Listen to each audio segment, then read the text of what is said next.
বাংলাদেশ জামাত ইসলামী রাজবাড়ী পৌরসভা সদর শাখা কর্তৃক আয়োজিত আজকের এই কর্মী সমাবেশে প্রধান অতিথি হিসেবে যিনি থাকবেন বাংলাদেশ জামাত ইসলামী সহকারী সেক্রেটারি জেনারেল জনাব হামিদুর রহমান আজাদ। সামনে উপস্থিতি, গত জুলাই অভ্যুত্থানের পরে একটি ফ্যাসিস্ট এই বাংলার জমি থেকে বিদায় হয়েছে। যে ফ্যাসিস্ট গত 15 বছর যাবত এই বাংলার মানুষকে জ্বালাতে তারা তসলিম করে ফেলেছে। দেশের প্রত্যেকটা অঙ্গনকে তারা ধ্বংস করেছে। শিক্ষা ব্যবস্থা, শাসন ব্যবস্থা, প্রত্যেকটা ব্যবস্থায় তাদের দোসরদেরকে বসিয়েছে।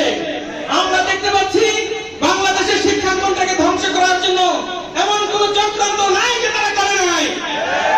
প্রিয় উপস্থিতি, সেই সমস্ত ধ্বংসের জায়গা থেকে উত্তরণের জন্য বাংলাদেশ ইসলামী ছাত্র শিবির এবং বাংলাদেশ জামাত ইসলামীকে স্বাধীনতার অত্যন্ত প্রহরীর ভূমিকা পালন করতে হবে। আমরা সেই ভূমিকা পালন করার জন্য প্রস্তুত আছি তো? প্রিয় উপস্থিতি, একটা ফ্যাসিস্ট বিদায় নেওয়ার পরে আমাদের এই বাংলার জীবনে নতুন কোন ফ্যাসিস্টের আগমন আর না ঘটে আমরা আমাদের সর্বোচ্চটা দিয়ে সেই ফ্যাসিস্টকে মোকাবেলা করবো ইনশাআল্লাহ। বাংলার জমিনে কোন ফ্যাসিস্টের জায়গা হবে না। প্রিয় উপস্থিতি, আপনাদেরকে বাংলাদেশ ইসলামী ছাত্র শিবির রাজবাড়ী জেলা সরকার পক্ষ থেকে একটি মেসেজ দিতে চাই।